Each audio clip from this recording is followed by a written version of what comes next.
জনগণের আস্থা অর্জন করেছেন এহসানুল হুদা। ত্রয়োদশ জাতীয় সংসদ নির্বাচনকে ঘিরে কিশোরগঞ্জ ৫ বাজিতপুর নিকলি আসনের রাজনীতিতে নতুন গতির সঞ্চার হয়েছে। দীর্ঘদিনের নেতৃত্ব সংকট ও রাজনৈতিক স্থবিরতার মাঝে বাংলাদেশ জাতীয় দলের চেয়ারম্যান সৈয়দ এহসানুল হুদা এখন এলাকার মানুষের কাছে পরিবর্তনের নির্ভরযোগ্য প্রতীক হিসেবে উঠে এসেছেন।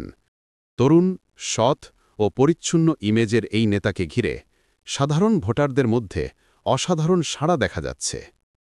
পরিবর্তনের প্রতীক হুদা।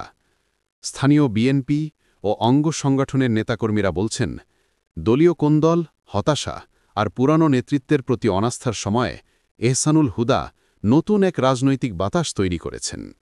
তরুণদের প্রত্যাশা, কর্মীদের আশা এবং সাধারণ মানুষের আস্থা সবকিছুর কেন্দ্রবিন্দুতে তিনি।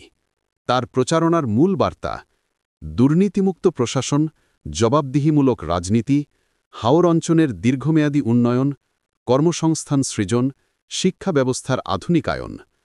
বাজিতপুর ও নিকলি মানুষ মনে করছে, এ আসনের উন্নয়নের জন্য যে সাহসী, দায়িত্বশীল ও আধুনিক মনা নেতৃত্ব প্রয়োজন, তার উপযুক্ত প্রতিচ্ছবি এহসানুল হুদা। প্রার্থী ঘোষণায় বিলম্ব, জোরালো আলোচনায় হুদা।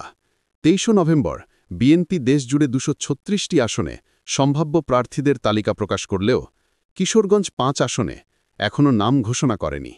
ফলে স্থানীয় রাজনৈতিক অঙ্গনে জোরালোভাবে আলোচনায় আছেন এহসানুল হুদা, যিনি বিএনপি ও ১২ দলীয় জোটের শীর্ষ নেতৃত্বে থেকে দীর্ঘদিন ধরে এই আসন কেন্দ্রিক নানামুখী কর্মসূচি চালিয়ে যাচ্ছেন। তিনি শুধু রাজনৈতিক নেতা নন, মানবিক, সমাজসেবক ও স্বচ্ছ ভাবমূর্তির অধিকারী একজন জনপ্রিয় মুখ। গ্রাম থেকে গ্রাম, ইউনিয়ন থেকে পৌরসভা, মানুষের ঘরে ঘরে তিনি পৌঁছে গেছেন নিজের প্রতিশ্রুতি ও উন্নয়নের পরিকল্পনা নিয়ে। মূল নেতাদের বক্তব্যে হুদার জনপ্রিয়তার প্রতিফলন। কাইয়ুম খান হেলাল, সাবেক সভাপতি, বাজিতপুর উপজেলা বিএনপি, তারে রহমানের ৩১ দফা জনগণের কাছে পৌঁছে দিতে প্রতিদিন মাঠে কাজ করছেন হুদা। রফিকুল ইসলাম লিটন, যুগ্ম আবাহক, নিকলি উপজেলা যুবদল।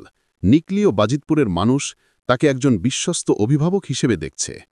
প্রিন্স মাহমুদ তুহিন, যুগ্ম আবাহক, যুবদল।